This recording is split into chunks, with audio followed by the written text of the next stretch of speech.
Une conscience, un ensemble, une ennemie, c'est seulement une raison d'être, seulement une vanité, un silence, une technique, une fin, un comble, seulement une construction, une qualité, une matière, une possibilité, une sensibilité, une visibilité, un éclat, seulement un étourdissement, une étincelle, une étrangeté, une facétie, seulement un rythme, un genre, une figure.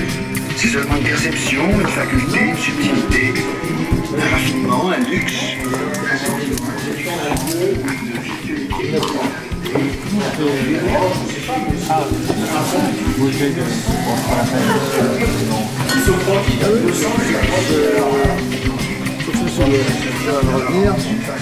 Il y a tout marqué page, non?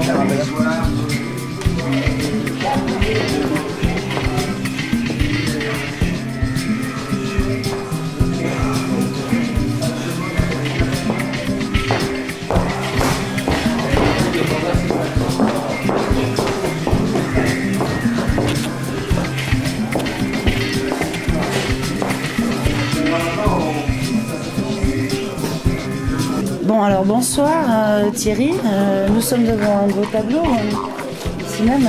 Oui. Hein, ici même. Alors c'est pas un tableau, alors, Voilà. on va se reculer un petit peu. Voilà, on va se reculer un petit peu. C'est Voilà. pas un tableau, c'est une photographie et c'est un tableau vivant. Voilà. C'est-à-dire, plus précisément, c'est la photographie d'un tableau vivant. Ça date de 86 et c'était un travail à partir d'un livre de Pierre Restany sur Yves Klein. Ai-je bien répondu à votre question? Oui, parce que j'ai vu un Yves Klein là-bas tout au fond. Si. C'est pas à peu près là? Non. Voilà. C'est mon haleine, Ah bon, peut-être. non, c'est vraiment le jeu. Là aussi, c'est toi, là. Hein, oui, ça c'est plus récent. voilà. Ça c'est plus récent, c'est quelque chose qui date de... je sais pas, c'est plus récent. C'est les fonctions du repentir, ça s'appelle. C'est toutes les choses qui sont en rapport avec le travail de l'éponge, tu vois. Qui essuie l'éponge. Essuyez donc. Essuyer. Essuyez. Voilà. Montre un peu ce que ça donne. Non, mais attends. C'est clic, tu sais, on peut pas être d'un côté et de l'autre à la fois. Hein. Quand même, je vais voir si c'est... Attends, c'est ce qu'on va faire, voilà. On va se mettre comme ça, voilà. Donc, si on peut recadrer... Ouais, ça va. Vas-y, alors, raconte-moi un peu l'histoire de ce tableau. Parce que moi, franchement, on m'a un peu expliqué ce qui se passait là-dessus.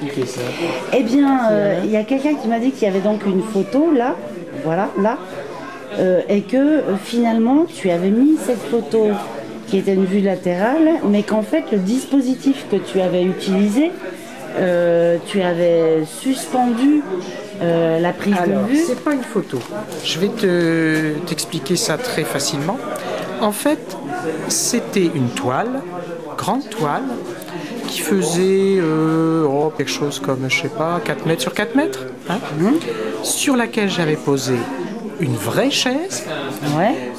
Sur la chaise, j'avais posé un vrai livre, qui était le livre de Pierre Restany sur Yves Klein, où on voit les deux monochromes d'Yves Klein, et un manteau qui traînait par là. Donc si tu veux, le travail, c'était comme le travail de tous les tableaux vivants. Viens, on va aller voir par là. Viens, je te suis. Ça, c'était également un tableau vivant qui date de 84, je crois, 1984.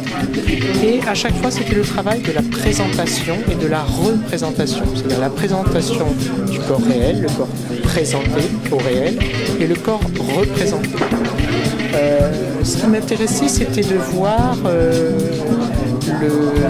le combat, on pourrait presque dire, que se livrait le réel et sa représentation. Ça correspond aussi aux années 80. Voilà ce que je peux te dire là-dessus. Alors, il m'a expliqué, la personne que j'ai rencontrée tout à l'heure, c'était peut-être Alain Houdin, non?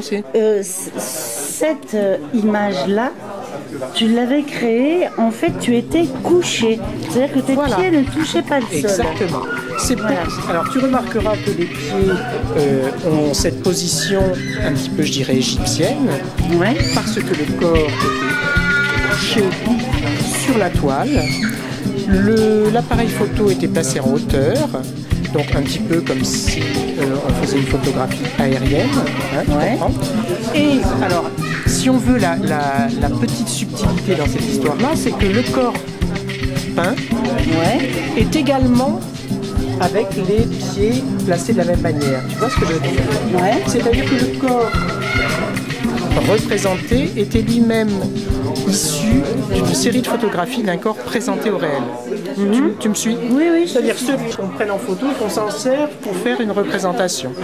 Donc le style, si tu veux, des pieds, on le voit d'un côté ou de l'autre, que ce soit les pieds peints ou que ce soit les pieds réels, sont aussi placés un peu à l'égyptienne. D'accord. Et le corps du fond, c'était pareil. Et j'avais appelé ça la partie... non, je ne savais pas si c'est ça, la partie d'échec. Parce que c'est vrai que dans les hiéroglyphes égyptiens, il est impossible d'utiliser cette posture dans la réalité. Bien sûr. Dans la mesure où le bassin est de profil et les épaules de face. Bien sûr. On est bien d'accord. C'est ce qui est intéressant quand tu opposes la présentation réelle et la représentation, c'est qu'évidemment, toutes ces choses-là interviennent. C'est-à-dire que quand on a un corps réel, on ne peut pas le tordre comme au Moyen-Âge ou comme... Tu vois, c'est ça qui est intéressant. On présentait les gens par ordre de hiérarchie. Tout à fait. Voilà. La taille n'était pas en fonction de la perspective. Et tu avais des torsions. Faciales. Voilà, c'est ça. Effectivement. J'ai vu un autre tableau. Est-ce que ça, c'est quoi? Tu te regrettes? Non.